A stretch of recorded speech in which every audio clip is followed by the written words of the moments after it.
So far, I can't hear you, Tom. Oh, maybe now.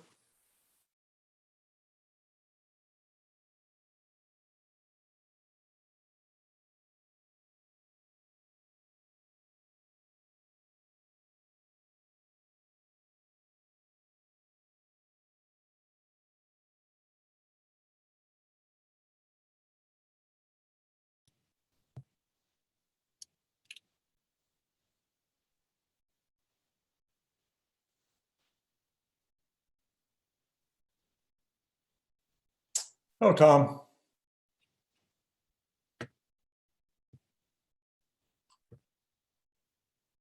1, 2, 3, 4. Hey, there's enough of us here.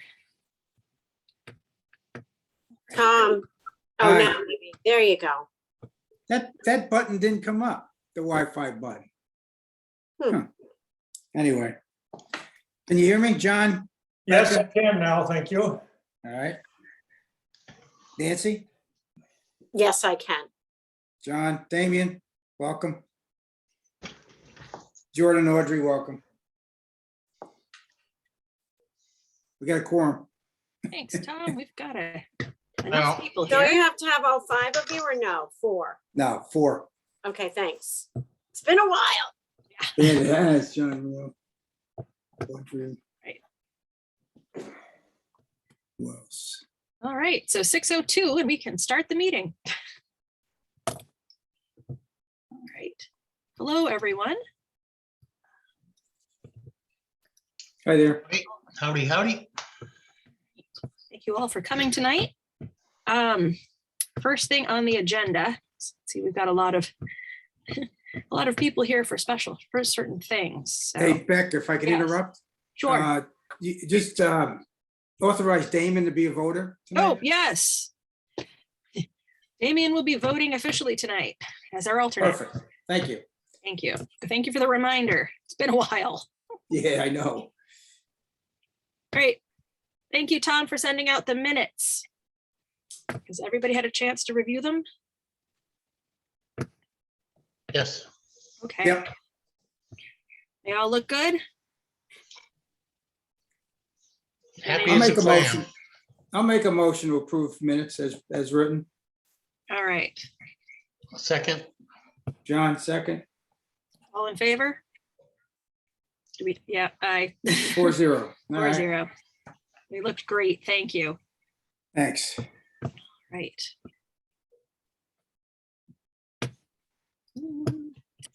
All right. That got us right very quickly to the NRAB and the harbor study. Hello, John. Hi. Are we to do the charter first or the harbor study first? Which would you like? Well, I'd like to do the charter because it's quicker, I think. Okay, let's do that. All right. The NRAB charter was approved by a town meeting in 1987. And we've been looking at it, and I particularly don't like what was item 2 in the original charter, which was the continuous review and updating of the Shellfish Management Plan and the Harbor Management Plan. And that seemed to imply that in some way, NRAB had some control or oversight over the Shellfish Plan. And I think that our relationship works much better as if we cooperate together, which I think we have been doing. So I'm proposing 2 changes to the charter. One is we're going to add a ponds plan, which we're already underway on. In fact, we had one 10 years ago without changing the charter. And the other that says that what we would do is work with the town and town committees to review and help implement projects that are consistent with the harbor management plan, which is a complicated way of saying we're going to work together. So if you have any comments or suggestions, I'd like to hear them. But the reason for the change is that I don't consider we're superior to the Shellfish plan. It's part of what we do to work together. And I think the rest, it's not only me, the rest of the committee agrees with that. It makes sense. It does make sense. Sweet. Okay. I This, think- I don't know if we'll have, the original charter having been approved by a town meeting, I'm not sure that we're going to make the agenda this year, but it will be happening and we will be behaving as though it had happened. So let me now talk about the harbor survey. I just have one question. Sure, Nancy, please. So as you read that, it said harbor management plan, but it didn't say the shellfish management plan in the new charter, right? It said the harbor. It's just harbor and ponds. So why The- not, the- why not add shellfish? But I think that having a shellfish management plan is, We have a shellfish management I plan, but know. it certainly, yeah, it Mhm. certainly makes a lot of sense that we should be communicating back and forth and that the NRAB would have a specific encouragement to consider those. okay. I mean, We I can look- agree with you. You don't have oversight over our board. Like that, I hear your sentiment there. I'm sorry, I'm trying to think of language which is in between. Yeah, I'll work on that. because it Well, definitely what- makes sense. what- I guess what you're saying is you would like our encouragement, support, and input for a shellfish plan, but the shellfish plan is really your plan. Yes, yes, it makes sense that the Natural Resources Advisory Board should be up to date and maybe liaising with us as the Shellfish Advisory Board on our management plan, because it all has to mesh together. These are all pieces of a puzzle. And it makes sense that the NRAB would have it in their charge to look at all of those holistically. Like, certainly, I don't think that, you need to tell us what to do and we don't need to tell you what to do. That's not what I'm suggesting. Okay. So. I mean, I- anybody else on the board have a, I think we understand what you're saying, but I'm not Yeah. sure how to write it, so I'll have to Okay. work. Okay. Becca, if I Yes. could, I would just suggest that you probably, maybe some language like NRAB will participate in it, but the lead under the auspices or under the guidance of the Shellfish Advisory Board. holistically so- interface with all the boards and. Yeah, something to say that Shellfish Advisory Board takes the lead and NRAB will consult with them. Put that into a simple sentence. Okay.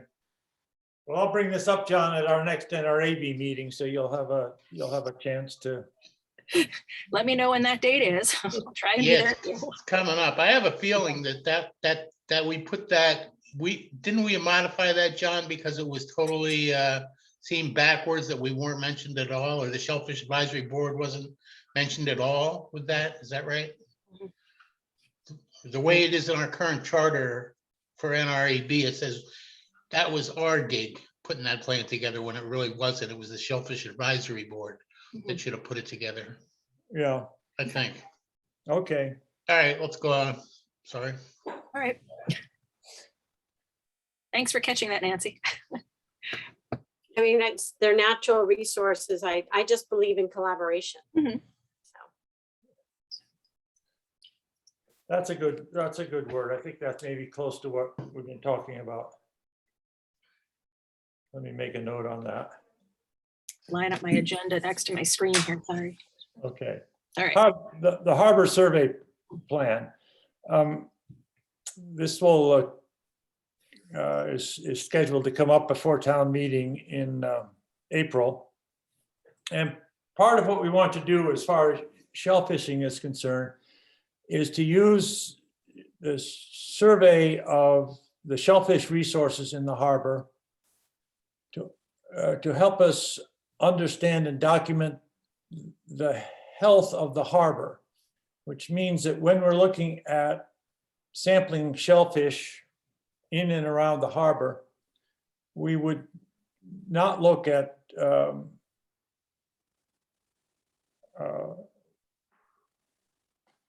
aquaculture, we would not look at culching. While recognize that both of those are important to the harbor, the shellfish in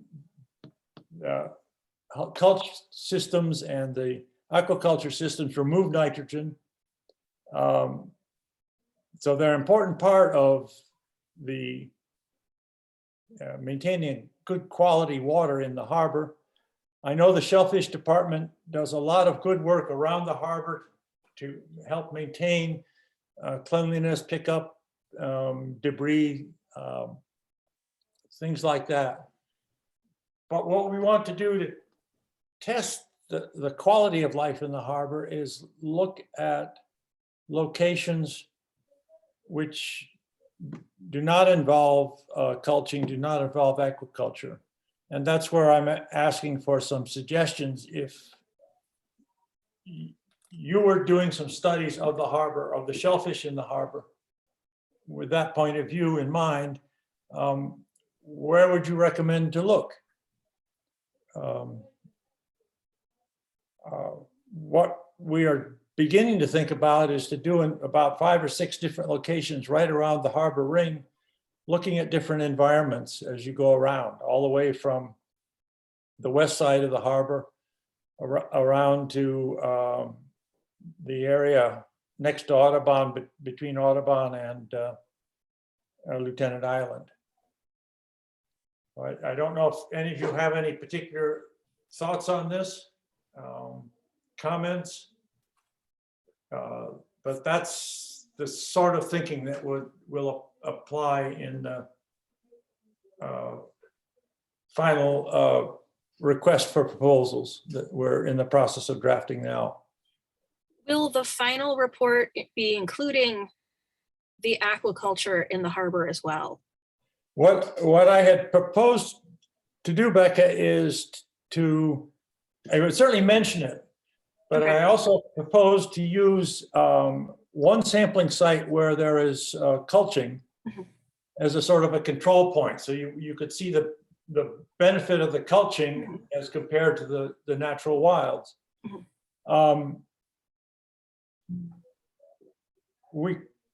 What's behind us, of course, is we clearly want to be sure that the wild harbor thrives and is not in some way stagnant, not in some way lost its strength. So that I would hate to see a harbor which is all culture or aquaculture. I would hate to see a harbor that had neither of them, because I know how important that is to your well fleet and the well fleet of the town, to coin a phrase. So would there be any benefit to adding a sample spot around oyster gear to show perhaps that it's working like a man-made reef and helping to improve? We could consider Theoretically, it's helping to improve the number of species in the area. That's an interesting thought. If we're going for the whole health of the harbor, I think it's like fantastic that you're looking for a bunch of really good distant spots around the harbor that don't involve aquaculture, so we can really see what's still alive. But I think it's also really important to look at what aquaculture may be producing, not producing, but helping to improve.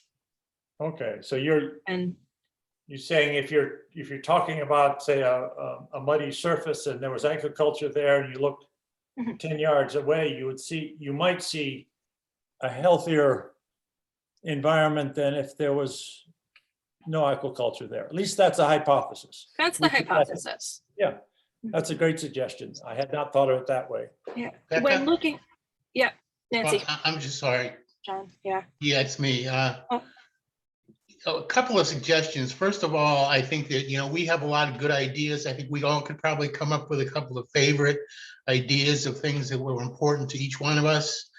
But I think what we would like to do, what I would like to know is what's important to the shellfish community in terms of knowing what's going on in the harbor. So what you're talking about now is important to that. Mhm. And I also think that no matter what John or I say about this is what should be included, Mhm. I think the people that do the work, that have done work like this in the past, like either Center for Coastal, whoever's going to be, thinking about doing the survey or that's done surveys in the past, should offer their suggestions. I think that there's more people that have more expertise about learning what should be studied and what's important. But think Right. about two things. First of all, think about what's going to be important for every 10 years. Every 10 years, what do you want to know? And the original Curley report, first of all, I think that because we've been calling it the Curley report for so long, it's kind of got, that's what we call it. But we ought to come up with a new name. I think, John, if I'm not speaking out of turn here, I think what we came up with was something like a harbor survey and action plan, but it's a kind of a mouthful, So let's come up with a new name for it, first of all. We already have a harbor management plan, so let's call it something else. And anyways, that's my thought. And I think that when it comes to exactly what goes in it, we're going to need to figure out what we can budget for Mhm. and what's going to be the most important thing for to be studied every 10 years. So Mhm. I'll let other people respond to that if you want.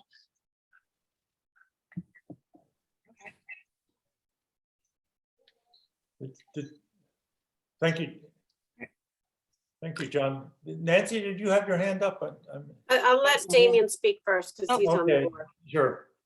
I just, two things. I think when Coastal Studies was presenting their duplicated survey, what they anticipated to do, I think they were going to try and duplicate what the, similar survey spots to what the Curley report had documented at that time. And I think for that baseline, that's kind of necessary. If you're looking to find health, you got to look for areas where bottoms combine, where you have sediment changes. And I feel like always that's where in any marine ecosystem, that's where you're going to find the life, where you have eddies, where you have sand that meets silt and silt that meets mud. Like that's where all that things happen. That's where the beauty is, It's going to be harder to find things on areas that are prone to sanding in hard or mudding in hard. If you go back into, Blackfish Creek or back into the Audubon or back into any of those, as the marsh is really encroaching in and you get that, what we're no longer calling black mayonnaise, you're going to find less crustaceous life, that's my input on that. But some kind of baseline is going to be needed, or you're just starting fresh, right? Well, we need a new baseline. That's right. Much of the thinking that I've done did go back to the original report, and I've been following where their sites were. So to the first part of your comment, I agree that we need to be able to look at site X and say it used to be this, it is now that. That's important. As far as the question of looking at sites which are on a divide between two different environments, that's a tricky point, because there is some benefit in trying to be in general random about selecting the points if you want an overall survey of the harbor. So the point you make is an interesting one. All I can say is that's another one I'd like to think about some more. In my experience wild harvesting and my observations as a fisherman now over a couple of decades, Yeah. You're going to see change, and you will not necessarily always see consistency. You may have areas that will be more consistent than others, but everything is cyclical. And so unless you're doing rather routine survey work, you know, a 10-year going to the same place looking for the same thing when you've got shifting bottom, it's not going to get you much unless you're looking over a couple of centuries, you know.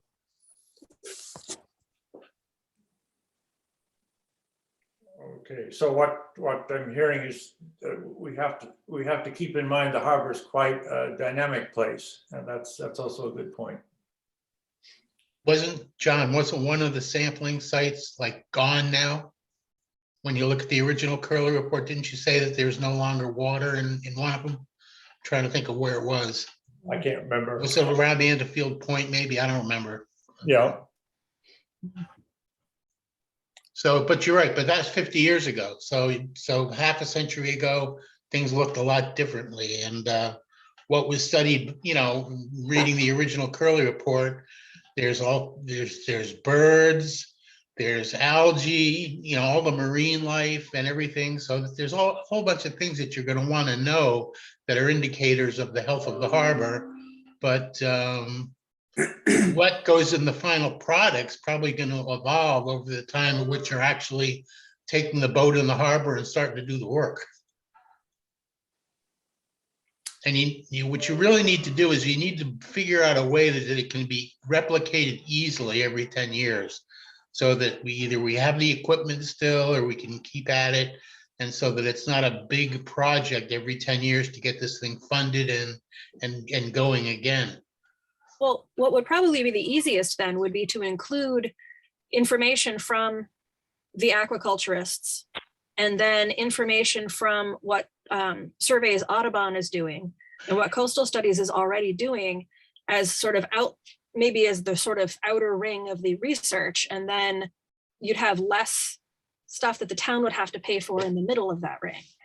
Well, Becca, yeah, that was my second point before I forgot to make, is that a lot of this stuff that's going to go in a final report has already been done. It's just, it's information collecting, you know, because the work's already been done. So salinity and water temperatures and all that other stuff. Yeah, you grab the data for wherever you can grab the data from.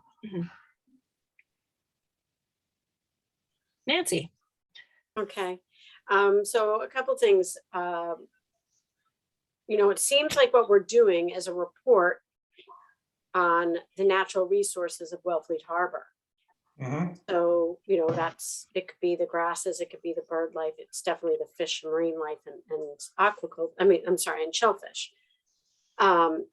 So I remember when we were working on the dredging at one of the dredging applications, Bob Prescott from Audubon mentioned that the presence of aquaculture gear actually provided good feeding grounds for the terrapins in the summertime.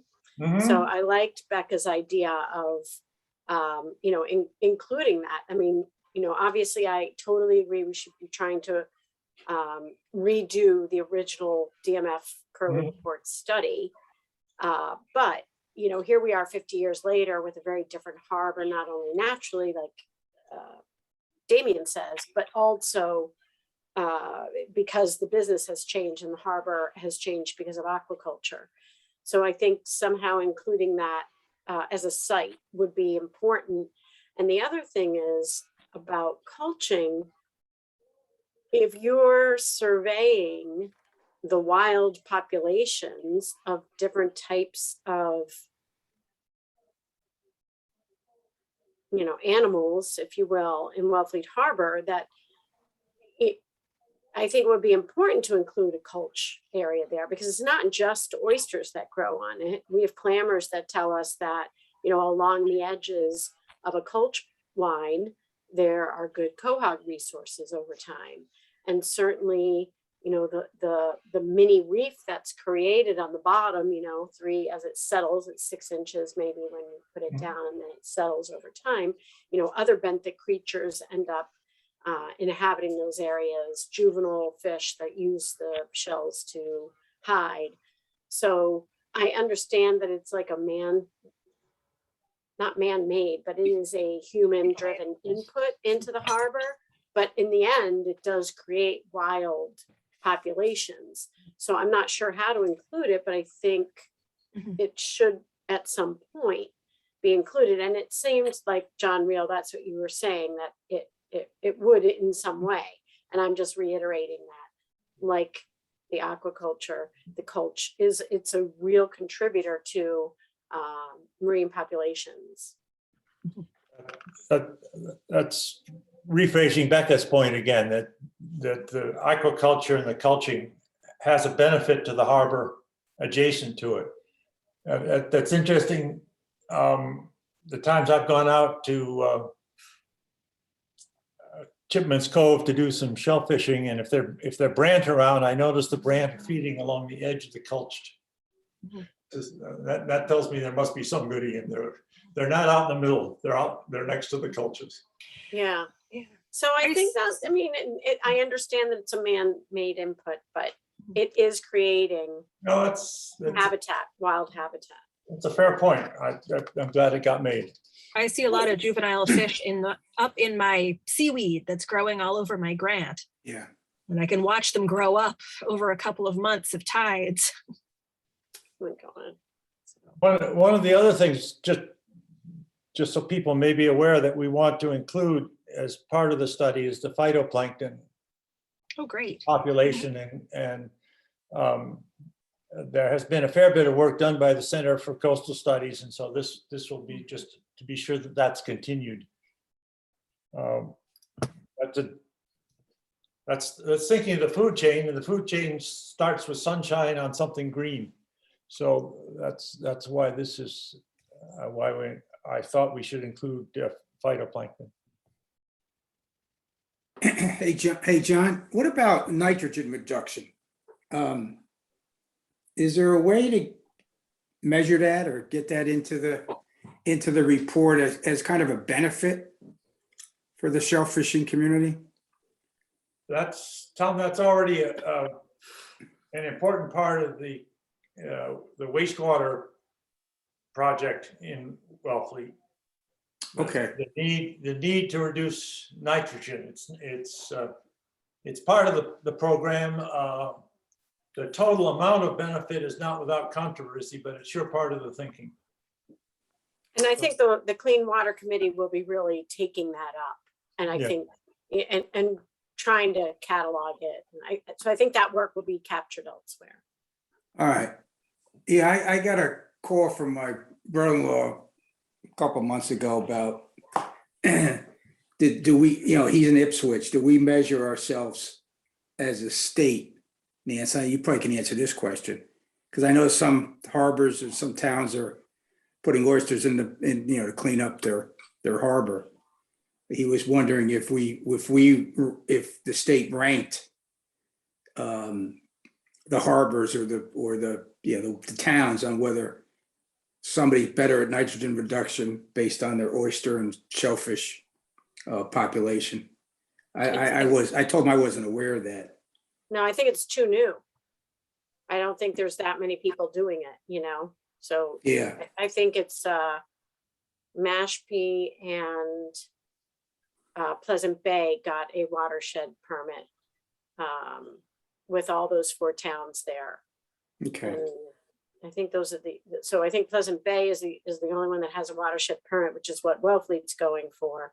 And then I believe, and I don't know how Mashpee is doing their nitrogen mitigation with shellfish. I know they are, but I don't know if it's part of a watershed plan or what. I'm not remembering. So I just don't think there's that many that are doing it yet.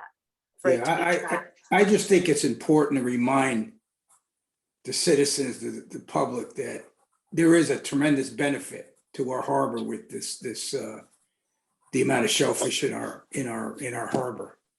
Yep. I was thinking the Natural Resource Advisory Board or our own, maybe as part of this, should be documenting like any kind of excessive blooms. Like we've had, heavy codium the last 18 months. We've had prior to that, I don't know if it was really getting into the harbor, but prior to that, I know the backside of the Billingsgate Shoals, we're seeing really some heavy years of mung buildup. Lobstering, we're seeing it inside the 20 feet, which was kind of a little unusual. And that was going back 3-4 years ago, but just kind of like natural events like that, where you're seeing like huge blooms of certain species, and maybe being able to track that a little better, and or at least have even if it's a verbal data record from, fishermen or from, onlookers, It's been like Just 10 having- years since we've had codium up in Mayo Beach real thick. This was the first year in like 10 at least. So it's interesting you're seeing it out there too. So as far as a snapshot of the harbor goes, how, like, seasonal? You're doing all the seasons? Yes. Okay. It's a 12-month study, pretty much. Okay. And Hey. partly with what I hope would come out of this is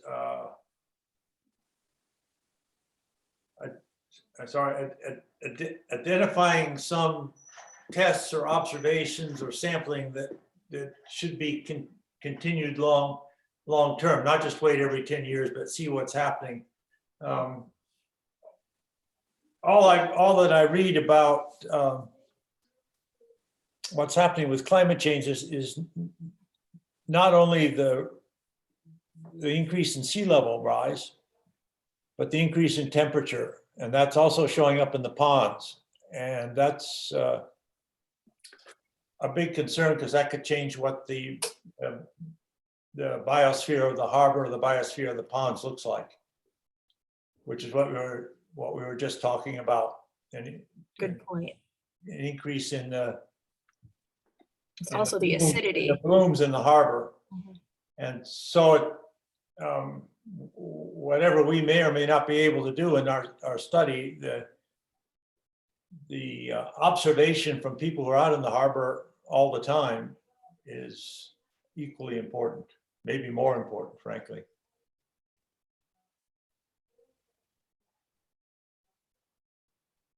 Tom, did you have something? Yeah, hey, John, when we do the RFP, will the RFP include any seeking of information from our own, like seeking any information from a few shell fishermen, maybe the guys that are out in their boats also?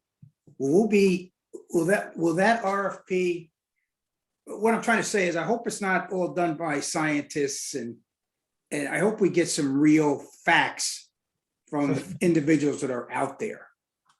I don't know if I'm explaining that correctly, but like somebody just mentioned, Becca just mentioned that, she sees a lot of fishes, around her grant. Stating that information and maybe letting the one that owns the RFP, or the one that wins the bid, be responsible for explaining that. I don't know if I'm saying that right. I heard from a few. There are two ways of handling that, and I don't see why we don't do them both. One is that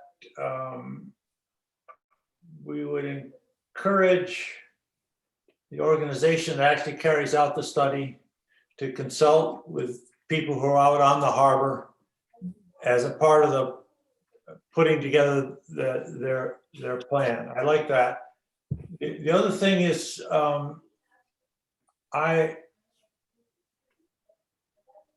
if you read the last harbor plan that we just did, it was pretty short and just picked on a few action items. So we still have a responsibility to do a more in-depth harbor plan that looks more broadly at the harbor and its issues. And so we would include things in that weren't necessarily part of the survey. The survey would be a sort of the root of the system, but not the whole system.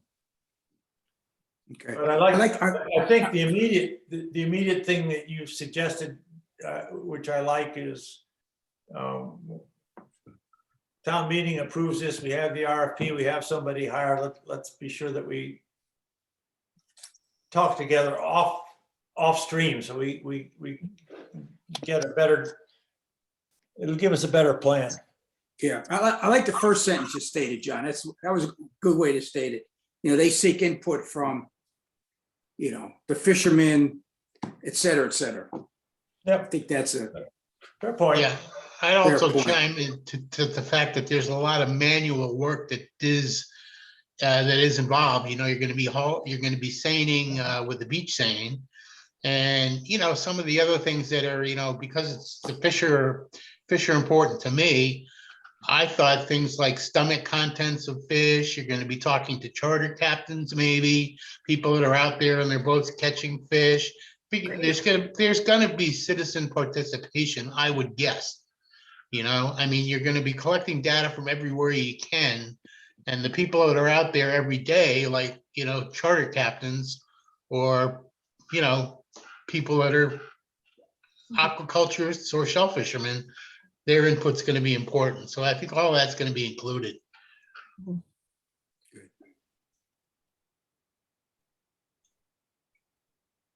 right. Good. Take it easy, but we'll get it done. Are there any other suggestions? So far, it's been very helpful. Anybody? I think we got this, John, we got this approved, right? Didn't we get this approved in the budget? No, It's on town meeting now. Yeah, so it's going to go to Untitled. the, and Becca, if I could just for a second, I just lost my train of thought. I'll come back. Tom, the history of it, it was supposed to have been on last year's town meeting, but they screwed up the language. I don't want to be too critical. The language was not correctly put together, so they pulled it. And this will be back. It'll be a town meeting vote. If it gets approved, it'll be on the election ballot for the following week. So, and Becca, if I could follow up, the nuts and bolts of it is what it's kind of a question to you, John, but I'm just trying to figure out what, logistically speaking, is the procedure now that we're going to be putting together an RFP that'll be sent out and that somehow, some way, I'm not sure how the whole process works. So this is a question. How is that process going to work where the RFP goes out? Let's say there's 5 people that reply to it. I just don't know how that works. So maybe you could, John, help explain that to us. There's a request. Once we have the permission to do so, we put out a request for proposal. There are 1 to 15 replies, who knows? And the replies are judged on price and on quality.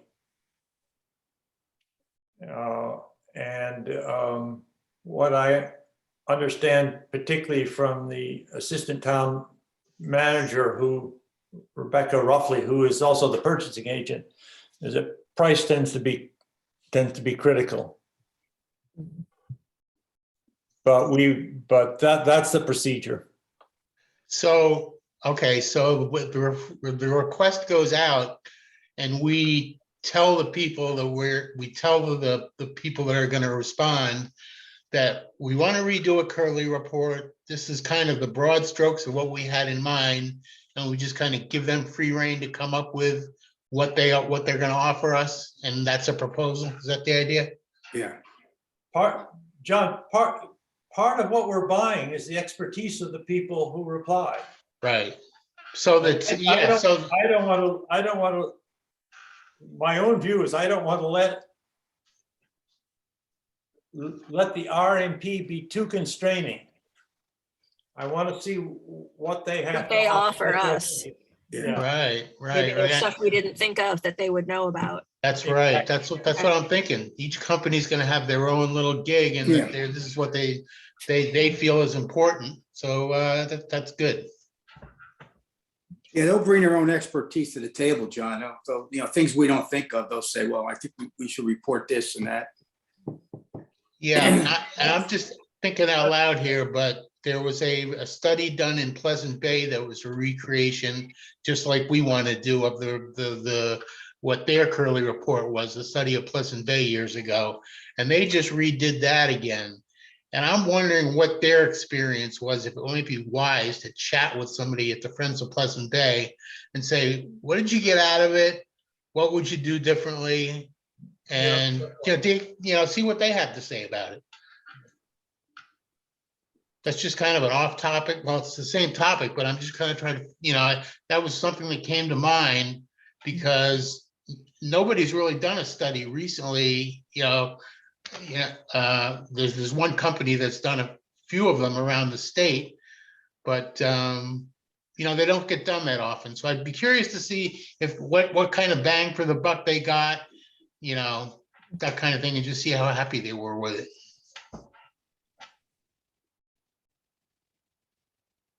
Okay. Rebecca, thank you. Sounds good. Thank you for coming. Thanks, Well, John. if 2 days from now you have a better idea, send me an email. Thanks. Please let us know when you're having meetings about this Coming up. all We the have- time, right? I think we will, I can't remember exactly the date. Sometimes later this month, Okay. we have a NRAB meeting and we'll be Right. talking about this then, and that'll be posted. Okay. So take a be note. glad to have any of you come and sit in on it. Thank you. Thank you very much for coming. Thanks. Thanks, John. Right. So the next thing we have is Shellfish Department and signs. I'm going to turn this over to Jordan and Audrey. Audrey Healy is the AmeriCorps member who's serving with our department in the Conservation Department this year. And Jordan, you know well by Hi, now. Jordan. So they have been meeting with the county about creating more kind of like interpretive signs about what aquaculture is going on in Wellfleet Harbor. So I'll let them present it. Great, thank you. Hi. So probably about 2 months ago, a month and a half ago, I was approached by the county and asked if a interpretive sign project might be of something of interest for the town. And they began by saying that they would look for the funding for it and that the funding would not fall on the town. So initially I was like, that sounds really cool. But they recently have gone a little more into the designing process of it, and they sent out kind of like a rough draft of what type of content they might include. And because they are going to come up with the funding for it, they want to kind of have one design for almost all the towns with different interchangeable pieces. So obviously, a water body from Barnstable is not going to be on our sign, right? It's going to be the water body that you see in front of you. With some specific information about that water body, but generally information about aquaculture on the sign is the same throughout the towns. So they had sent me that initial kind of first draft, and I believe that I sent it to you all. And I was just kind of looking for y'all's feedback on that. I mean, you guys are the aquaculturists, and I assume, field questions from people about what you're doing out there.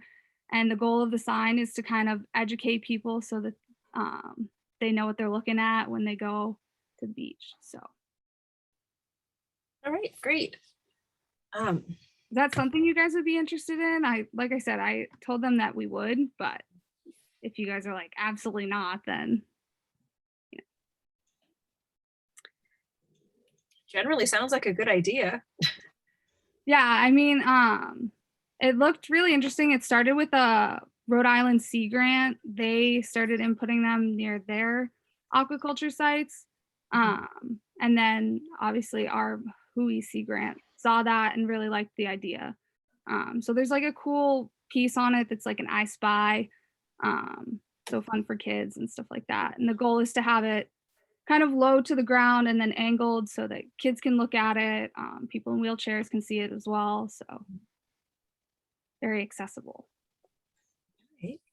Jordan, is this the county or the state? The state? It's the county. It's Barnstable County Barnstable Cooperative County? Extension in conjunction with the Hui MITC grant. A lot of work, but yeah. Does anybody want me to share the screen with to show the, Yes, How does- please. It's gonna be faster than me looking through my emails. Yeah, for sure. okay, hold on. I think it's a good idea. My reaction from looking at the sign is I was kind of trying to wrap my head around how big it was. And,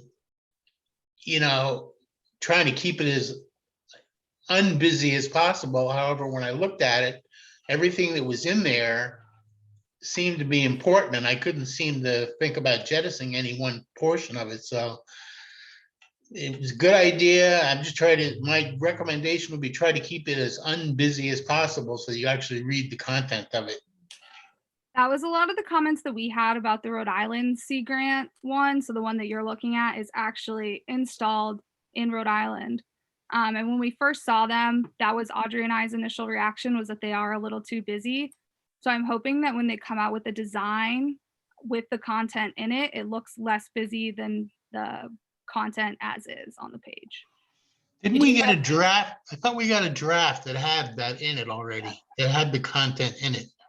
Here, right now, I'm showing that now. There it is. All right, there you go. Was that it? Alright. Yeah, I'm hoping once they get this into more of a, That was like, so this is, design yeah, format. right, and this is like a template right here, Yeah. so, Mhm. right, so it's just a matter of what you want to put in there, make it look good, but make it, the important parts stick out so that people pay attention to them.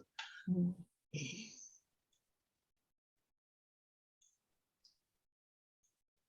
And where did we decide? Did you say Mayo Beach? Yeah, so they asked me if in a perfect world, money is not an object, which is obviously not the case, but in a perfect world, how many would we want? And I said 2 or 3 with places like Mayo Beach, Indian Neck, and Field Point in mind. Less so Indian Neck, I think, because in the summertime, I'm out there and whoever the other deputy constable is will be out there educating people. But places like Field Point are really trafficked, but there's almost nothing there, no people, no signage, no shellfish department to be there and tell people what's going on out there. Is there anywhere near the marina that something could be posted as well? So people with binoculars looking out there from the pier? I was kind of thinking that in front of Max might be an interesting place, but that might be a little controversial. Okay. Why? It's town property. I don't know. It was just a thought I had that could be a cool place to put it. I think There that's a are great lot of people idea. that sit right there, Yeah, it would be, I think that's a wonderful place. And you have, like, looking literally in front of you, you Mhm. have like 10 or 12 grants right there inside the breakwater. Yeah. So seems like a it great is spot. like near to Mayo, Mhm. but But it's a And that whole was- different category of people who are there to eat an ice cream cone and walk out on the pier. And then they look across and they say, what the heck is all that stuff? And then look, here's a sign that explains everything. yeah. And someone had brought up to me that there is already an older aquaculture sign at Mayo Beach. There is, yes. At Mayo Beach. So I think it was you, Becca, actually. Yeah. So then that Max one might be a nice kind of addition to what's already there at Mayo.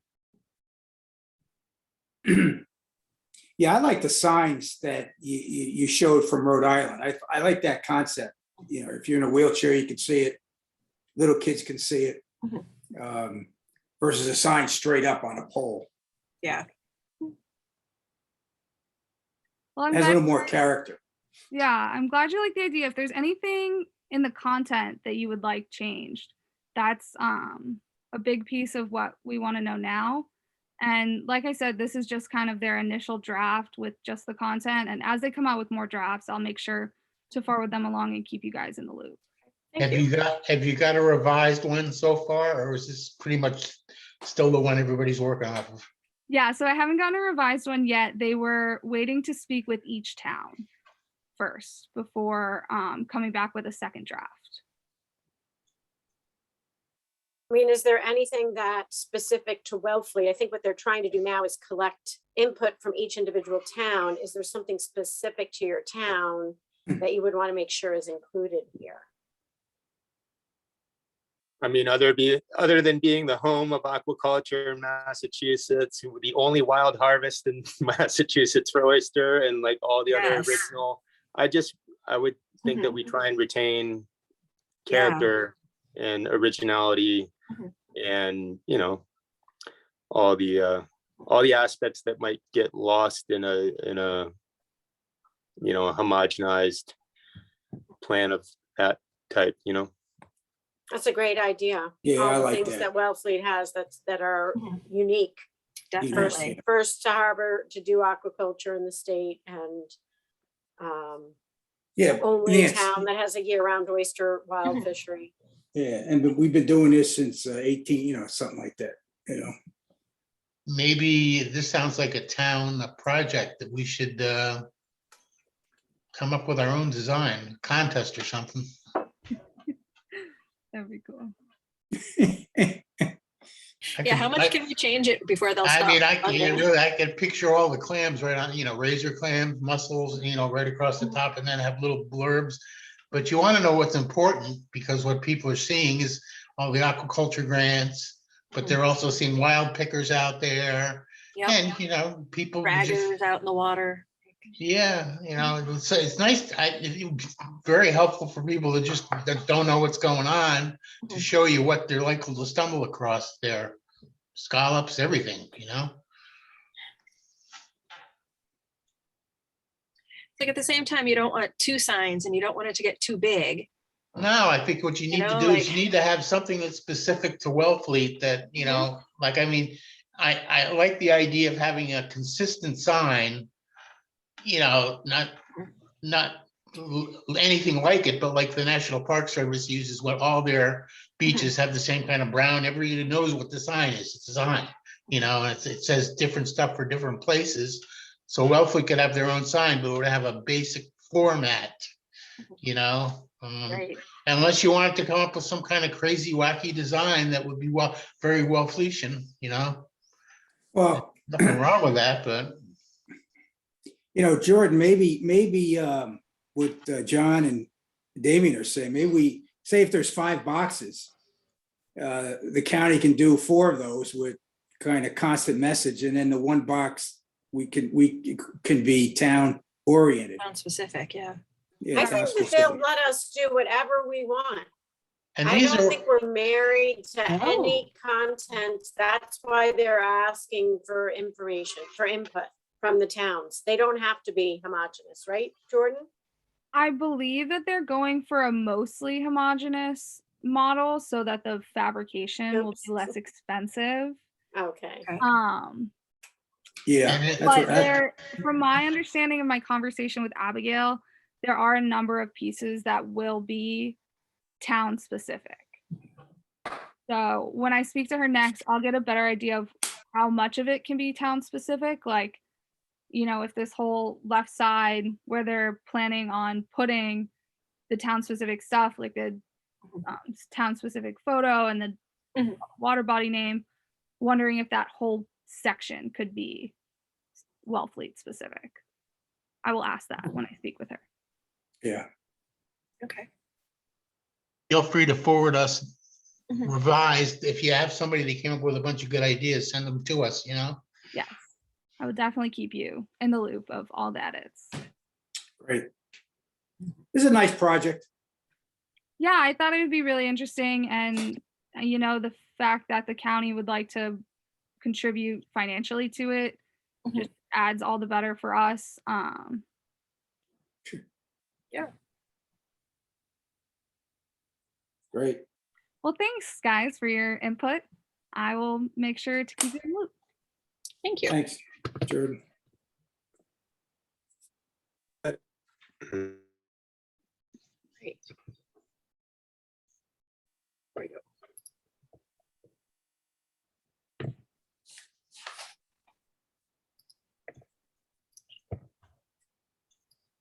get back to my agenda.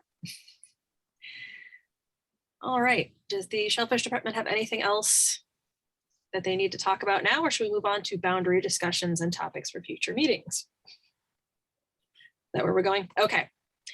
So the Board of Selectmen charged us with having a conversation with the shellfish community about boundaries in the harbor. And we are hosting that meeting on the next week, right? I don't have the date in front of me. So we probably want to have some information prepared for that meeting. Such as, do we have a guess as to how many possible grants or borders might be in question? How big of a problem is this? Does the town have an opinion on anything at this point about whether or not they want to address any, like doing a survey town-wide? I mean, I'll say again that if there's dispute between shellfish farmers, I don't think it's the town's responsibility, especially given our financial situation, to start budgeting money to redo an entire survey. Right now, I have 3 grants on Field Point who are paying to have their grants resurveyed. And I think that's how I would want to see it happen. I do have proposals for the areas that are where there are some boundary, people don't agree with where the data from Slade doesn't agree with their data. There's probably 1, 2, 3, 4.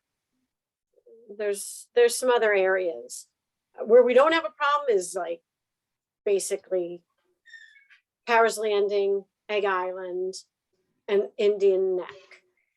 Those are fine. Inside the breakwater, Mayo Beach, a little bit over on Lieutenant Island, and of course Old Wharf Point. Those are areas where there's been some disputing of where the boundaries are. So I do have quotes from Outermost Land Survey just to get an idea of what it would take to resurvey those areas. So That public information? sure, it came to the public here. How much is it to do somebody's grant? 4 corners of a grant, let's say that is. I'd have to look it up. I didn't memorize it. Let me see if I can find that. Hold on. Are the grants all of a certain age, or are they a mixed? Mixed. Okay.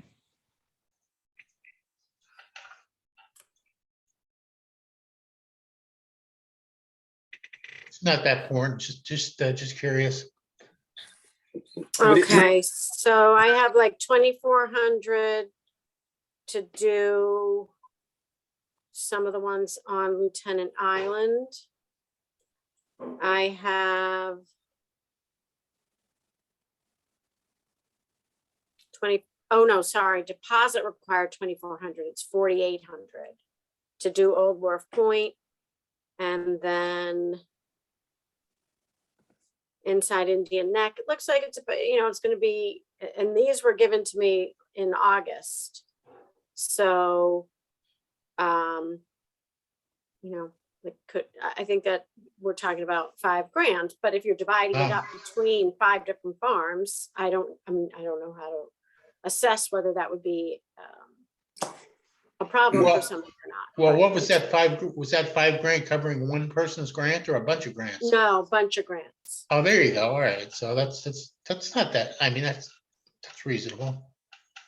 Would it make any sense to have a requirement in some way to have things resurveyed upon a certain threshold of licensee changing or something like that, so that it is updating itself in a consistent way? Like maybe not every time a licensee moves, but if a grant is maintained over decades, then if it's gone through two, if more than 50% of the original license holders are now off that grant or whatever, that or some kind of thresholds met. Yeah, maybe it's just after every 10 years, because that's when people renew. Maybe that's too often. I don't know, but That seems too I think that's a often. very good. I was idea. quoted around $4,000 for a survey for just my grant. So if it's 5,000 for those 5 grants, are they just doing the outside points of those grants? Because Yeah. that's kind of a lot of money to ask, like every 10 years maybe, or because the prices are going to go up. I could see doing something similar to when a property transfers, a real Right. estate property.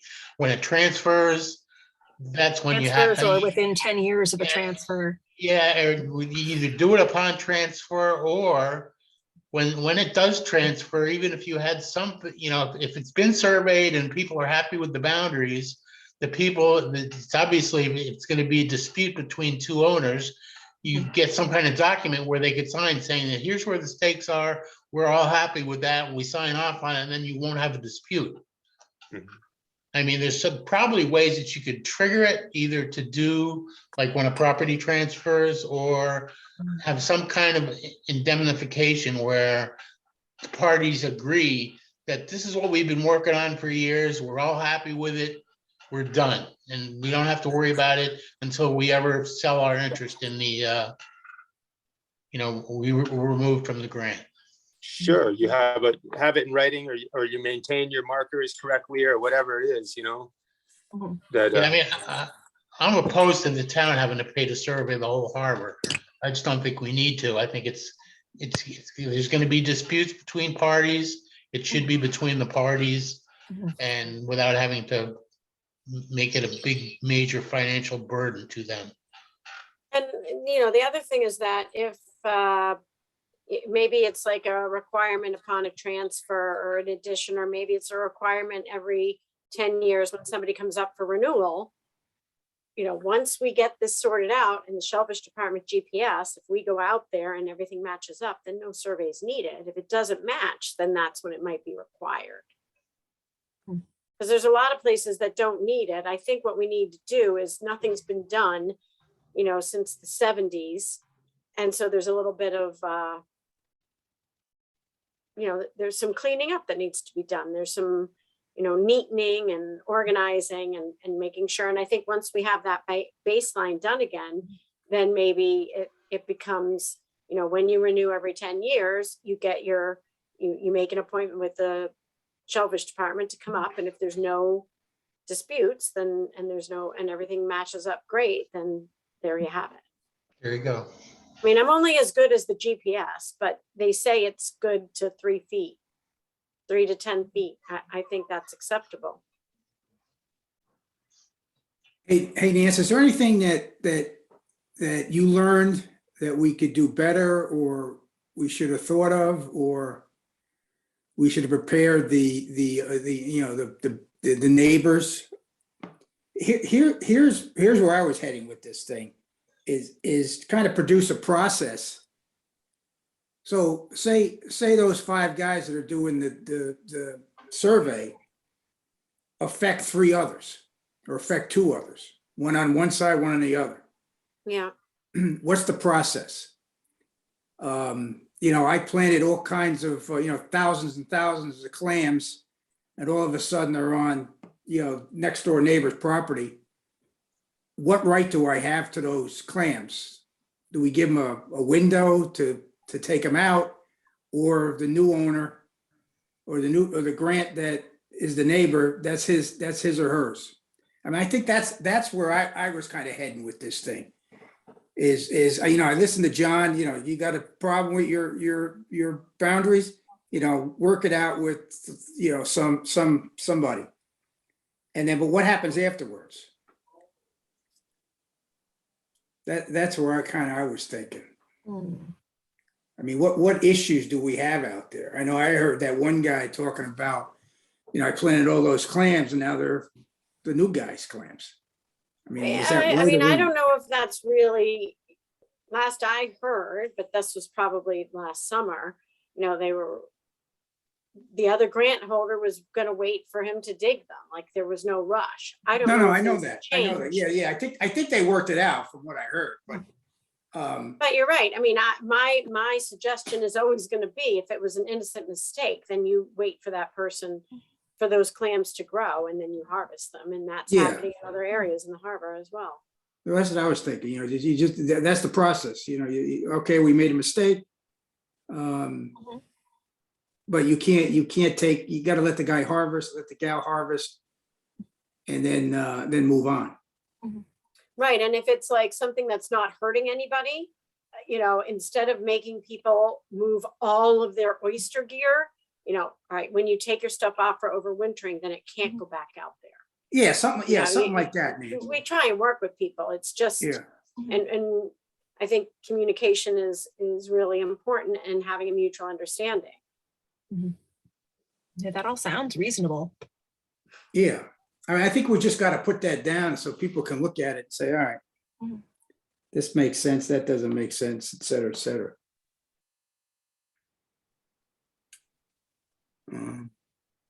So in terms of what you think would be helpful for the discussion next week, which it is, I think, next Thursday, I just looked it up. That's right. Yeah, Thursday, the 27th at 6 p.m.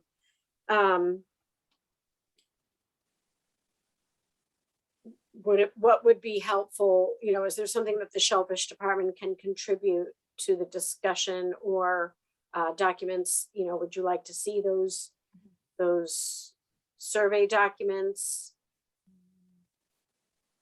I think those it does help. proposals? Yeah, I think it would help to at least have those prepared, the proposals, the ideas of how many areas are having problems, how many people are affected. Because if it's really just a tiny minority of the grants, then that's not really that big of a problem. But if it's like, And the problem is that when you have problems with one, it sometimes spills over to Right. others. one is gonna produce two, and then two is gonna Mhm. produce four. right, Until you get to a point where, okay, now it's even, and that usually happens when there's a 25-foot boundary between Yep. grants. So it's really smart to have had whoever put that in the regs. Mhm. But there's Yeah. a couple things that I think, you know, could be, it looks like a lot, but you could also just have it just be 2 grants instead of 5. I don't know. But yeah, we don't really have a lot in the regs to guide us right. in terms of what to do about disputes. And so we just do our best to be reasonable and to, Mhm. you know, we, like I said, we're only as good as our GPS, and those points came from surveyors and all the data that is on the wall in our office and in people's leases. So that's our baseline. That's the foundation that we work from. And if something's different, you know, that's why we're redoing these 3 grants out on Field Point. Hey, Nancy, is the GPS new? Is that something that Mhm. Army Corps of Engineers decided that's the way to go, or do they support GPS, or is the support coming from the top, or is it something that we just said we're gonna do? I mean, I think all grants, when they are given, they have coordinates, and the coordinates used to be in decimal degrees. And wait a minute, they used to be in minutes and seconds, and now they're in decimal degrees. And we had them all changed from minutes and seconds to decimal degrees. Also in our regulations, we did the same thing because nobody uses minutes and seconds anymore. And then we uploaded all of that into our handheld GPS, which cost like, I don't know, at least $300. It was not a cheap one. It was an expensive one because we knew that we're dealing with businesses here. We're not, you know, just trying to, I don't know. Damien, you might know, because you probably use a GPS as well. But, you know, this is a GPS that we're using for work. So we got a good one. It's a handheld. Yeah, I mean, the GPS I use, all of them are accurate to within usually 6-8 feet, you know, consistently. How many satellites do you go off of, Damien or Nance? Sometimes it pulls from like 12. Yeah, 9. Wow. And GPS wasn't around 50 years ago when a lot of Yeah, the stuff was surveyed, you know? I took my GPS the other day and I think I got 10 satellites. So it's a good reading. A lot of satellites out there. Okay.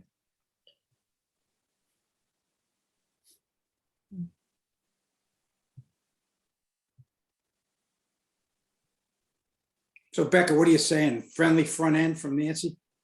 Yeah.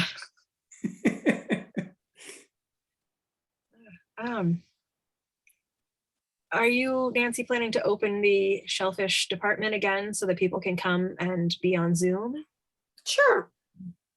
If everybody, we have to follow the town mandate, mask mandate. I totally forgot to send out about tonight's meeting and the crier today. I had so many things that had accumulated. So I apologize because normally that would have been number one on the list. And I'm sorry, I had a little too much going on. But I will send a crier out for that. Okay. Thank God you're not really doing anything that's a vote tonight. Yeah. But sorry about that. And so I will put that in my calendar right now. So Trying to gauge yes, like to the the house. amount of people who are likely to show up next time and how much, what they're looking for from this discussion. So Yeah. So now let me do a alert for the day before to do What exactly is the Right. purpose of this meeting again on the 28th? Instead of just boundaries, what specifically is it about?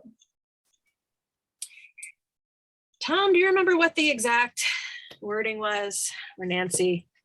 I don't. I'm gonna go look at the minutes Yeah. of the select board. Does anybody remember which select board meeting it was? No, I have to go back in my notes. It's the boundary one, right? Remember? Maybe? Is this Say just a that again? It's a leftover from the Dilton Trust? No, this thing, or- was, we had a meeting last summer and people were outdoors and the signal dropped. And I think that meeting was relative to the boundary problem then. And then it went to the select board and they bounced it back to us and asked to hear about it by the end of February, and what our recommendations were. Yeah, I don't see it here.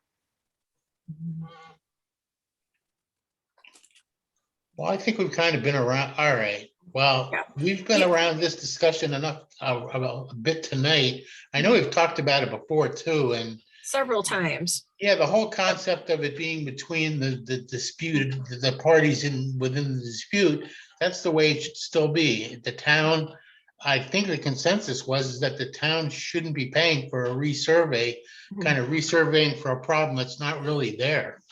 That might be there on a handful of levels. Good, maybe this will be a really short meeting then. Nancy, Yeah, those folks that are I- doing that on Lieutenant Island, Mhm. the 5 parcels, the 5 parties, why are they doing that? These are new, or are these just where there was boundary disputes? Boundary dispute on Lieutenant Island. It's just between two grant holders. 2 grant holders. Okay, there you go. It's actually between the grant holder and the Shellfish department. Because he doesn't believe that where our GPS says, and that's fine. I don't have a problem. I think it Okay, should happen. This that answers type my of- question. It's not between 5 different parties, it's between the town and one other party. At Lieutenant Island, yes. Okay, so Yes. it's not in the minutes from the 16th. Oh, you know what? Hold on. It was when, it was a little later. September, October. I have a quick question. Do we have two questions actually? Is there anything in state regulation that doesn't allow the Shellfish department to use GPS to define the marker? And also, is there any potential liability, maybe a question for town council, with the scenario that John positioned with, you have, so it ends up in lawsuit where one fisherman or one farmer's, suing the other, there's clams or oysters, probably in this case, clams that have been planted on grounds, one's claiming the area. Is there any potential liability with the town as kind of the leasee? I don't know. I don't know. I mean, there's nothing under, mass law requires the buoys. They require, that is actually, having buoys marking your corners is mass State general law. law. Yep. It's state law. But it doesn't say anything about, using GPS or. Doesn't reference putting buoys out according to any set plan. It just says put buoys out to market corners. That's it. Yeah, I can look that up in a minute. Right now, I'm still looking for the public hearing. There was a Yeah, I public know. hearing, let's see. Maybe 'Cause October. I kind of feel like we as the town could codify that we allow the shellfish department to use, best management estimate practices at the by, time. best science by GPS to coordinate. And if you want to go the extra mile, you're welcome to hire a surveyor. Right. If you disagree, you go hire a surveyor. Exactly. And so the town will provide GPS mapping of your coordinates, for free. The shellfish department will go out there with GPS and stake out, as a problem resolute, as in the interest of problem resolve. But if you still disagree, then, you're hiring a surveyor. Nancy, So I think, yeah. I'm just gonna paste this in here. Oh, gosh, hold on. I think that is what the select board is looking for. Is there some sort of regulation amendment or new inclusion so that we can deal with this? Here, I'm putting in the chat. Can everybody see that? So Chair Curley moved, Board Member Wilson seconded, and it was voted to refer the issue of licensed area boundaries issues to the Shellfish Advisory Board for their recommendations and 2 to 3 options and potential costs to be returned to the select board by January 15th. But then they amended the motion to be February 1st, 2022. So that's what, wait, did I? Oh, sorry, there it is. There it is. Thank you.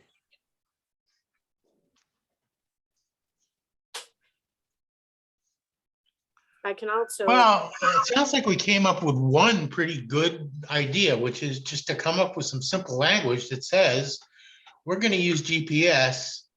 And if there's a problem with that and somebody feels aggrieved, then you will go out with the GPS. And if they want to pay to have it surveyed, that will be the ultimate decision-making, surveying, to be paid by the lessee.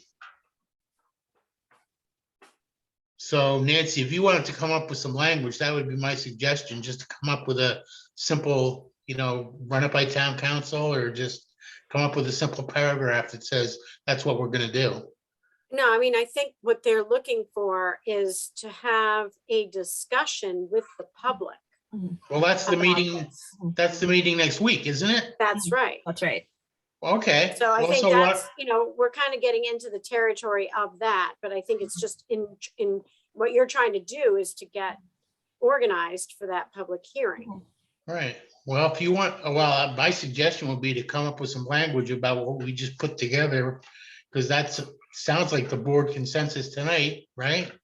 Yeah, but I think that comes out of your next meeting, Yeah. right? We have to have that discussion publicly It with has the to be an open stakeholders public, and- yeah. Okay. Yeah, that's next Thursday, right? So I'm gonna type in, darn, why isn't this working? All right. Yeah, wait a never mind. second. The 28th, I thought we were gonna have a meeting. Is that the meeting you were talking about, the 28th? All right, because I thought that was a Shellfish Advisory Board night for a meeting. That's what the meeting is? That's what the meeting is. Oh, I got it. All right. It's, That's the Here's only, the link. Let's see if this. and that's the only John. agenda item. John, it's the 27th. It's Thursday, the 27th. All right, I gotta look. Okay, so there, if you want to read the minutes, that's there for you. I tried to copy and paste them, but it Right. wasn't working, so I don't want to get frustrated. Nance, Thank can you you. Nance, can you copy and paste in an email? Yeah, well, I don't know. It's not letting me do that for some reason. Let me try again. All right. Somehow I have an NRAB meeting on the 27th, the 28th at 6 PM is when this meeting is to discuss boundaries. Is that right? No, 28th. 27th. All right, I've got it as the 28th. So it's the 27th. Is that correct? 27th at 6 o'clock, yes. Thursday at That's what 6 I have. o'clock. All right. I had written SAB meeting 6 PM on the 28th. Maybe I was just wrong about that. Let me just look at, Yeah, we wouldn't I have a have it on meeting the on Friday 27th, Thursday, the 27th. for Yeah. SAB. All right. Yeah. 6 o'clock. And that's the only topic. And that's the only topic. And so I was able to copy this. All right, great. I'll email it to you all.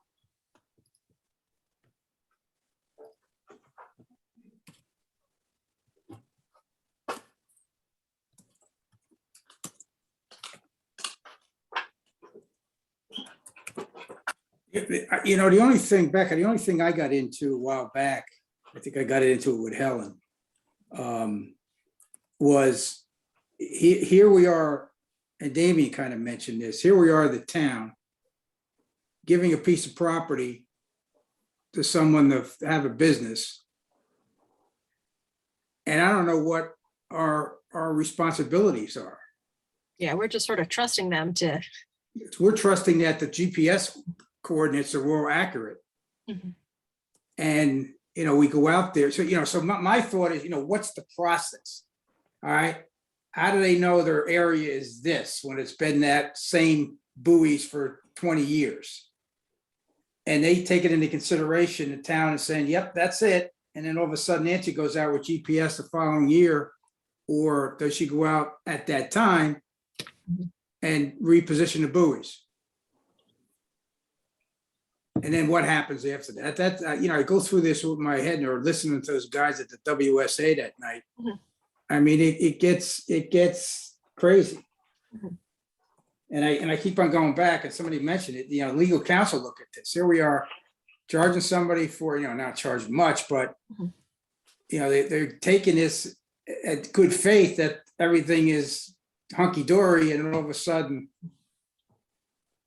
a year or 2 years down the road, they figure out they got big problems. It's probably not a year or two down. It's probably like 10 or 20 years. Yeah. So none of these are new. Mhm. But Yeah, right. yeah, I mean, I work for the town, and I have the town's best interest in mind.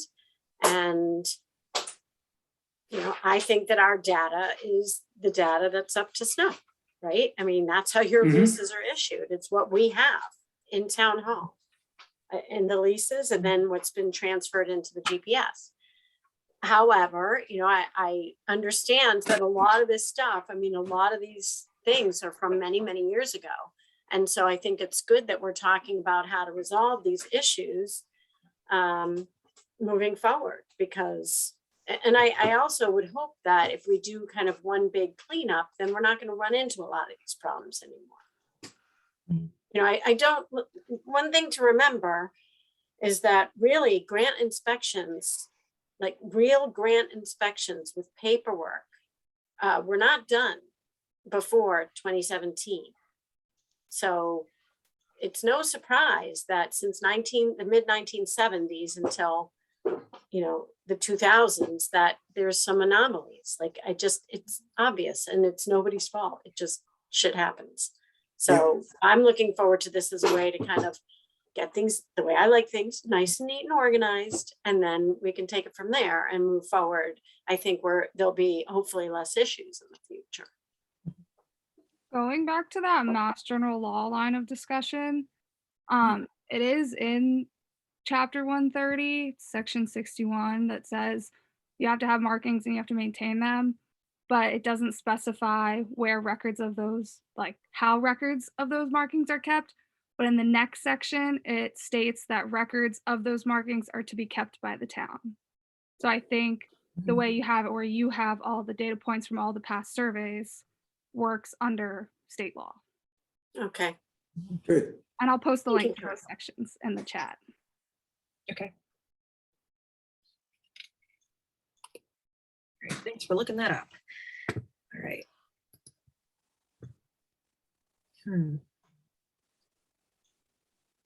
Who ultimately keeps records? Is it the Army Corps? The state? The records of the grants. Mhm. It's Jeannie E. McLaughlin. It's the principal Okay. clerk's office. Principal clerk's office. Yeah. And then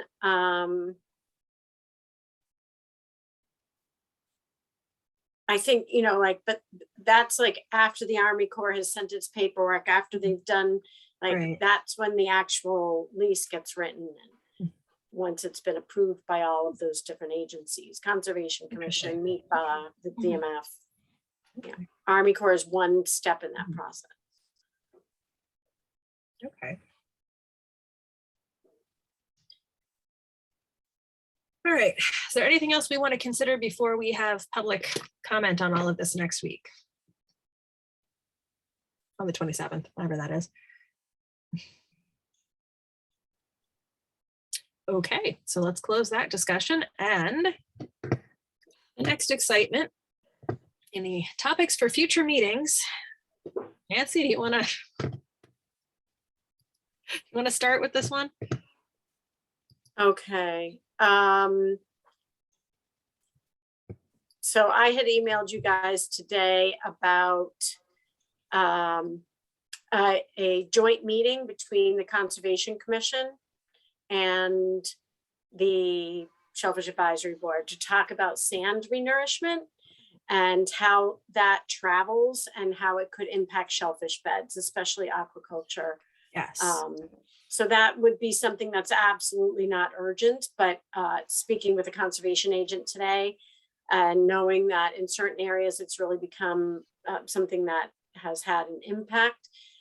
She thought it would be good for the two groups to meet so that the Conservation Commission can explain why it's required by mass law. And then the Shellfish Advisory could maybe give some feedback on how to best do this. And I will be participating tomorrow. There is a property I put in the crier that was Indian Neck, but it's actually, I think, 246 King Philip. It's not the entire stretch of beach. And they have a lot of sand renourishment, which, you know, I would not want to see put down all at once, but Conservation Commission is open to doing smaller amounts so that it wouldn't impact. Anyway, so that's like the beginning of a discussion for the future. Oh, great. Okay. Nancy, do you have Can we- any reference to the general law that discusses the required beach nourishment? I don't. That's why I'm looking forward to this presentation as well. I don't know where that is. I just know that it's required when you put in a hard revetment. What is it called? When you armor your coastline, you're required. What happens is then the wave action scours, and so the beach slowly drops. So they're required to put sand on it to try and replenish the sand that is getting taken away by the wave action. It's not ideal. And there's a meeting tomorrow at 4. You Yeah. say. And Nancy, what'd you call it? Beach refurbishment? Renourishment. Renourishment.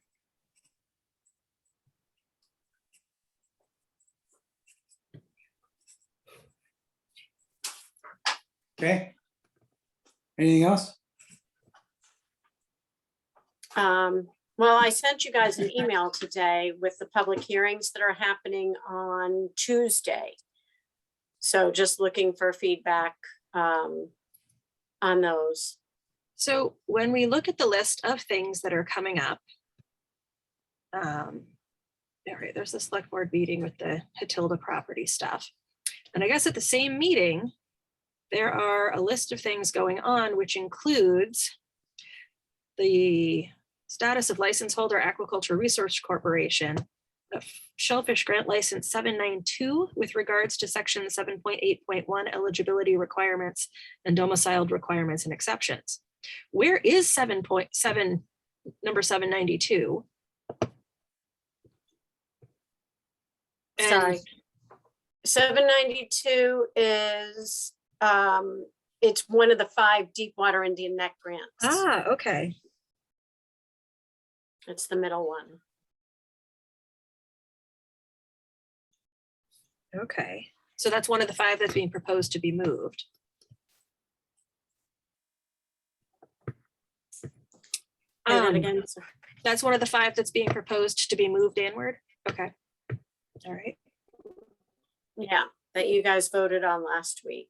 So the votes that you took last week on that, let me just call that hearing notice up just to give you Okay. some, I hope everybody got that I sent out today.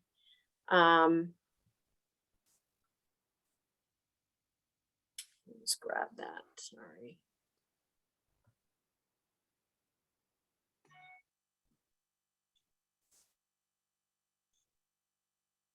Okay, so, oh shoot, all right, whatever.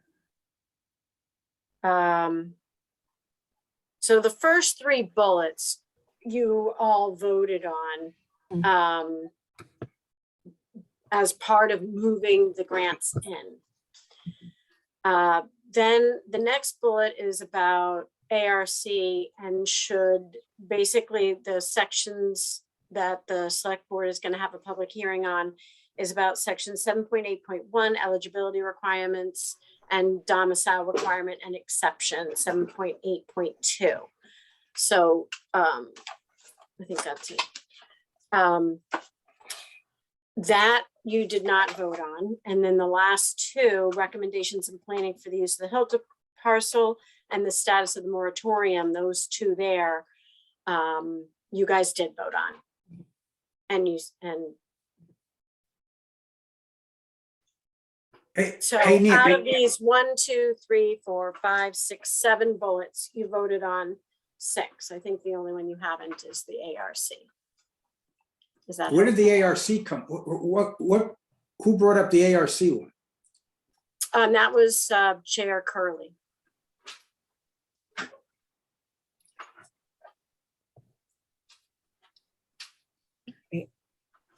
So we should probably we can't discuss it tonight because it's a new topic, but we voted on everything else.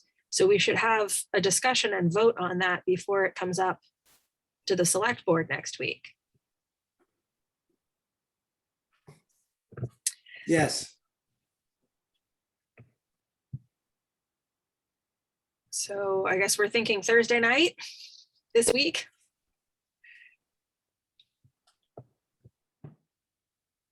I don't know if everybody could make like 6 o'clock Thursday this week. We could have a discussion about that and get some background going on here as to what's up with this and why it's coming up. You need 2 days notice, 48 hours notice to Right. post. Right. And we got So it's already 8 o'clock. right. We talked to Rebecca and got it posted Oh, it is posted. All It's right, been that's right. as at least a placeholder because we have to have a discussion about this. So if This Thursday night at 6 isn't going to work, we could try for Friday, but I'm good Thursday. I can be available Thursday. John? You look, Damien, do you think you could be available Thursday night?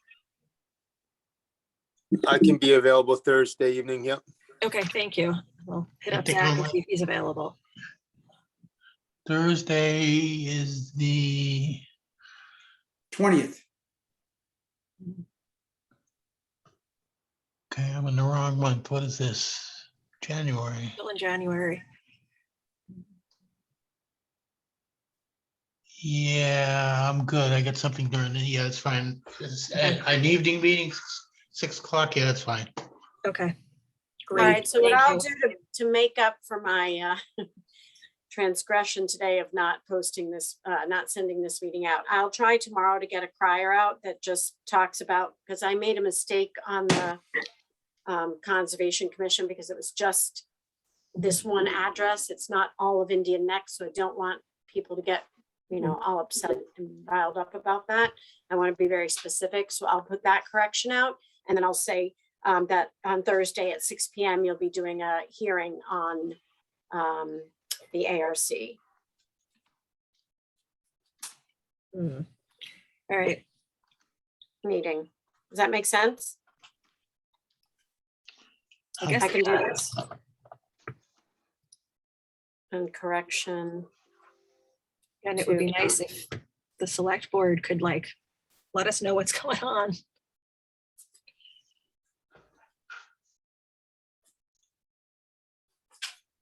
Okay, so I'll do, oops, yes, and let me just do a reminder.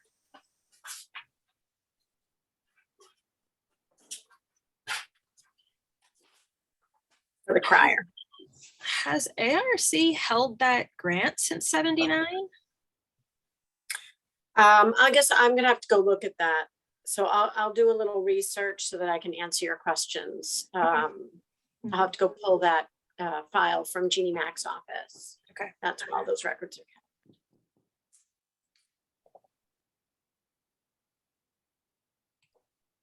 All right, We're starting the year off well. First 3 meetings in January. Yeah, babe.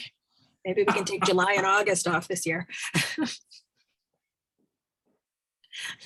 We still have to get to the management plan. Oh, God.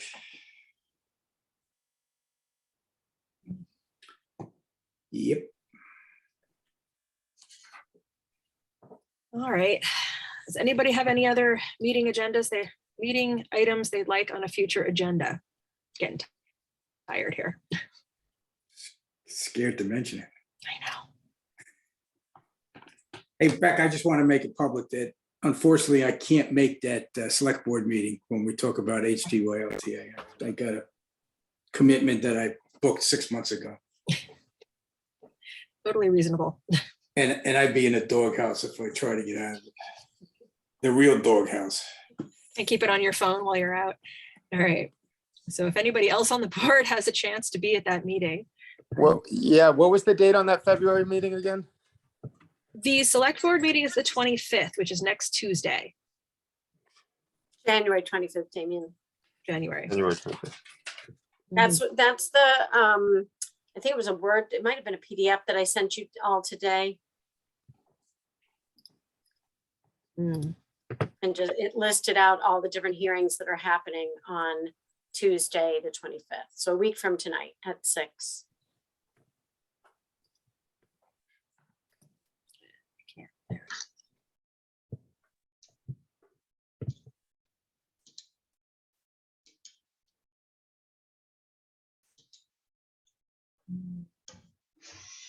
Can't get it. Okay.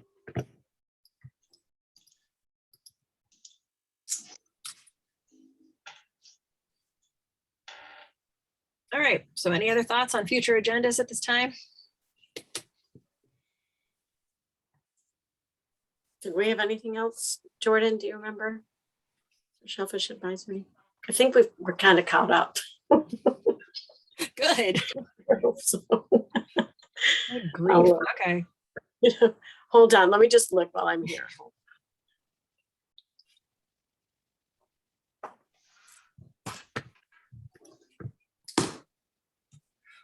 Yeah. I do have a loose end on future topics. Yes. I wanted to come full circle to, I don't know if it's been a problem since we discussed it, but I'm sure it will come back at some point, would be some kind of permitting for like a vessel operator in town waters, so that I know that was an issue that came up, I think, last summer. We're going to look more into it. So are you talking about the rule which says the owner or operator of the vessel must have a commercial permit, and therefore it means that somebody can run a boat that isn't from here? Correct, as long as there Should- was, a licensed person on board. That's right. Yeah, so either, I think we had to, well, I think one of the things was owner and operator, but that's, that's what I remember the department saying. But I think it's a worthwhile discussion. I think it's going to be extremely worthwhile looking at what's happening this coming year with boats in the harbor. Are you just anticipating that with the dredging, there will be more boats? Okay. So that is I'm something. already seeing more boats. I'm Okay. seeing boats that are, yeah, we're seeing new boats in the harbor. Interesting. Scallopers that also will work in Wellfleet Harbor, like sea scallopers who will work in Wellfleet Harbor. Oh. So I think it's important. I think it's an important discussion. Thank you very much, Damien. For Yes, bringing thank you that for up. bringing that back.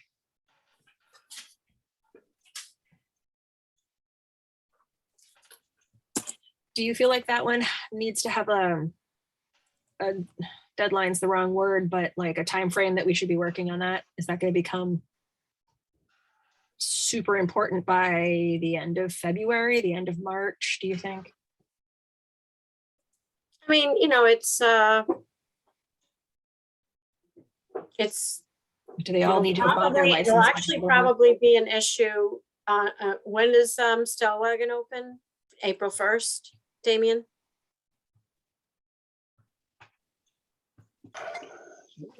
Still, well, that's, I mean, the scallop season's year round.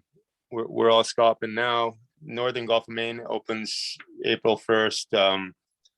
And the new scallop year and the new quota years begins April 1st. Okay. I thought I read that Stellwagen, which had been closed, will now be There's a open. There's a small portion of Stellwagen, which is not, most of the permit holders that are Cape Cod fishermen are IFQ permit holders. We can fish in that area, but it's not the traditional area. But yeah, that area has been closed for a couple of years and it's opening April 1st.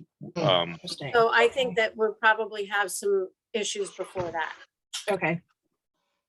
So we should try to Right? get this on a I soon think that agenda. once it opens, I think people will be going there, right? I don't know. Okay. I don't know a lot about it. I just, All right.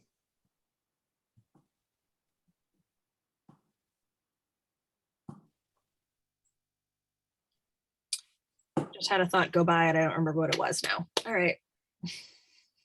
I was kind of thinking earlier that maybe finding a way to collaborate with another board, maybe a cultural board or an arts board on a way to do something along the lines of what was being presented with those informational billboards, but something by the Shellfish Shack at Mayo Beach. It's just, you got the shack there, you've got this strip of land that no one's parking on, no one's doing anything, and there's not, it just seems like a huge opportunity that the town's kind of overlooking, and that maybe our department, maybe the Shellfish community should be the ones to kind of put our feet forward on creating something of interest there that is educational and supportive of what we all do. That would be a good idea. I think they're gonna have, I think one of the town meeting agenda items is like work that the town, basically the harbor masters, but of course, we all can have input, would work with a consulting firm. I think this is to figure out like a harbor. Hold on, I'm gonna look it up. It's right here. Well, oops, not that one. Hold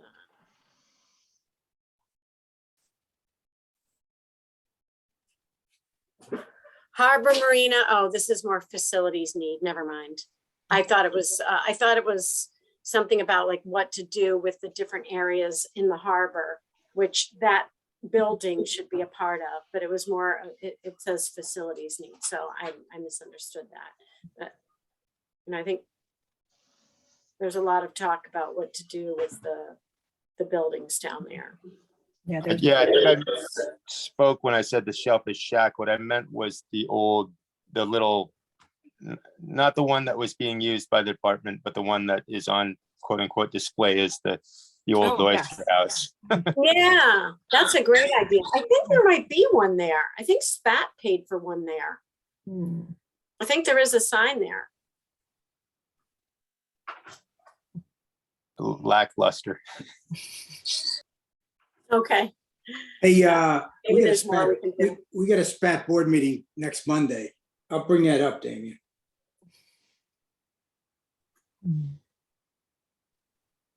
I think that's a good idea. Spat also, I know, is doing, is about to launch a marketing campaign for Wellfleet oysters and clams. And they have a new website. I want to say it's wellfleets.org.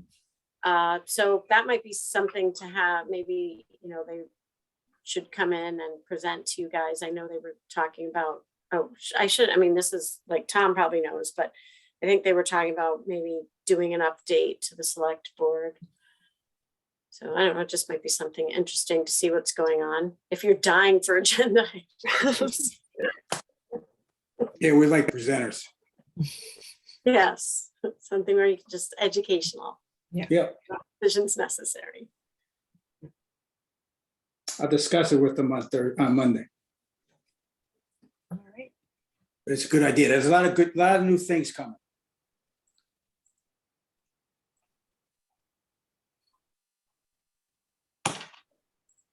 All right. I'd be ready to call it. We're at 7:47 here. There's anyone think of anything else that needs to be discussed before we end the meeting? I would make a motion to end the meeting at 7:47. I'll second. Thank you. All in favor? That's good. Yay. Thanks Sounds to good. me. All right. Thank All right, you. good See night, you Thursday everybody. night. See you again. Thank you. Yeah. Bye. Try to have Thanks, some Ron background. and Audrey. Thanks for coming, Thank guys. you. Thank you for coming. Thank you. Bye-bye.